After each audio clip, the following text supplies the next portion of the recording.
ஒரு பக்கம் பார்த்தீங்கன்னா சீமையுடைய உயிர் அபிசாயுடைய பட்டயத்தில் இருக்கு. ஆனால் அந்த பட்டயத்தில் உயிர் வர்றதும் வராததும் தாவீதுடைய நாவுல.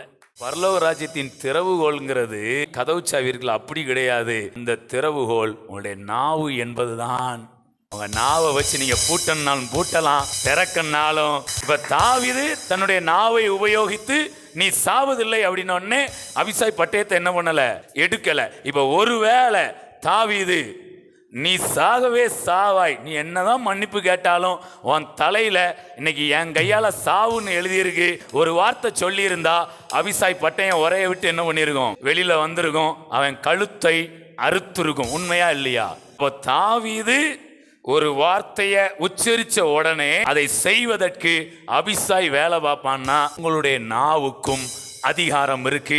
நீங்க சொல்லும் போதும் உங்களுக்கான தூதன் இறங்கி வந்து உங்களுக்கான வேலைகளை